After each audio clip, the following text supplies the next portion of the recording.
ফের আবাসের ঘর নিয়ে বিতর্ক। দক্ষিণ চব্বিশ পরগনার কুলপির ঢোলা গ্রাম পঞ্চায়েতের তৃণমূল সদস্যর আত্মীয়র নামে ৯টি বাড়ি প্রকৃত উপভোক্তাদের বঞ্চিত করার অভিযোগ। জেলা শাসকের কাছে লিখিত অভিযোগ এলাকাবাসীর।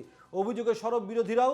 সমীক্ষা অনেক আগে হয়েছিল, তখন অনেকের কাঁচা বাড়ি ছিল। সাফাই পঞ্চায়েত সদস্য মমতাজ বিবির। জেলা শাসকের কাছে বিষয়ে লিখিত অভিযোগ দায়ের করা হয়েছে। ফের আবাসের ঘর নিয়ে বিতর্ক। গতকাল মুর্শিদাবাদে এক তৃণমূল নেতার প্রাসাদোপম বাড়ি নিয়ে বিতর্ক হয়েছিল, তারপরও তার নাম ছিল আবাসের তালিকায়। এবার আবারও পঞ্চায়েত সদস্যের বিরুদ্ধে অভিযোগ, এবার কুলপি ঢোলাতে তৃণমূল সদস্যের আত্মীয়দের নামে ৯টি বাড়ি প্রকৃত উপভোক্তাদের বঞ্চিত করার অভিযোগ উঠেছে।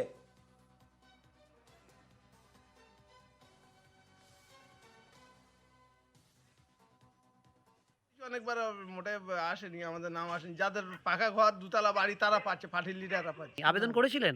আবেদন বলতে লিডাররা, পার্টির লিডাররা আগে ওদের সব ছেলে বউ ছেলেপুলের নাম সব আবেদন করে দেওয়ার পরে লাস্টে আমরা বুঝতে পেরে তারপর গেলাম, যে কাগজপত্র জমা নিয়েছে আর কোনো লিস্টে নাম আসেনি, কোনো খবরও নেই। আপনাদের হ্যাঁ, জল পড়ছে, দেয়াল ভেঙে হয়ে যাচ্ছে, গায়ের উপর পড়ছে। পঞ্চায়েত সদস্যকে জানিয়েছিলেন আপনারা যে বাড়ি নেই আপনাদের? এখানে যে মেম্বার সদস্য আসছে তাদের জানিয়েছিলাম। কি বলছে তারা? হবে। কি চাইছেন আপনারা এখন? আমরা চাইছি যে কাঁচা বাড়ি থেকে পাকা বাড়ি হোক। আমরা এইরকম কতদিন অসহায় অবস্থায় থাকবো? আমি তো এই পঞ্চায়েতে সব সদস্য হয়েছি।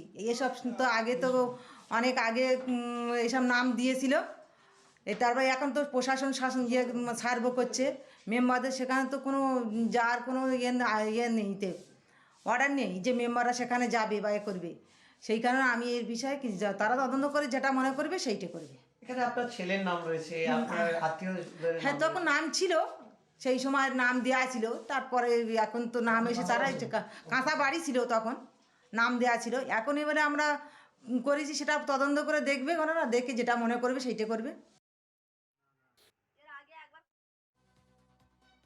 অরিজিৎ, যখনই এই ধরনের অভিযোগগুলি সামনে আসছে আমরা দেখছি বারংবার একটি সাফাই দিয়ে দেওয়া হচ্ছে যে আগে নাম ছিল, সেই সময় কাঁচা বাড়ি ছিল, কিন্তু এখন আর কাঁচা বাড়ি যেহেতু নেই, পাকা বাড়ি হয়ে গেছে, সেই জন্য এখন আর বাড়িতে নাম লাগবে না, আর তালিকায় নাম রাখারও প্রয়োজন নেই। এটা ধরা পড়ার পর যখন প্রকাশ আসছে, তারপর এতদিন পর্যন্ত স্ক্রুটনি করার জন্য তো অনেক ব্যবস্থা হয়েছে, স্ক্রুটনিও হয়েছে, সে তারপরও কি নামগুলো রয়ে গেছে?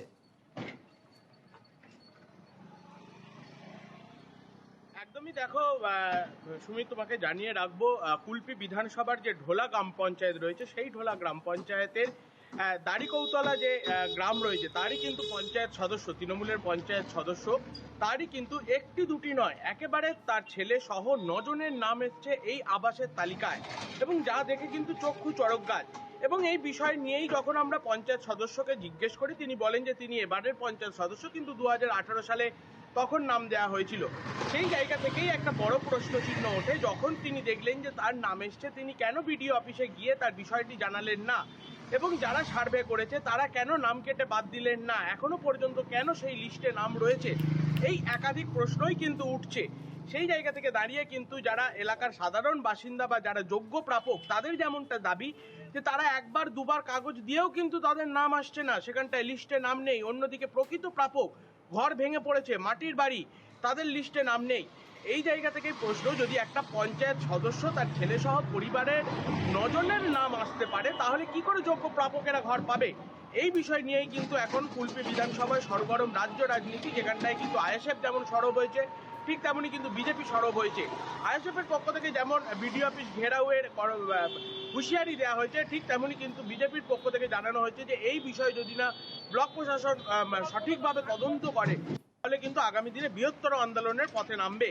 অন্যদিকে এই বিষয় নিয়ে যখন আমরা কুলপি বিধানসভার যিনি বিধায়ক রয়েছেন যোগরঞ্জন হালদার, তার সাথে কথা বলি, তিনি এই বিষয়টি অবশ্যই কিন্তু দোষ করেছে, এবং এই বিষয়টি রাজ্যের মুখ্যমন্ত্রী যেমন বলেছে যোগ্য প্রাপকেরা পাবে, তেমনটাই কিন্তু হওয়া উচিত।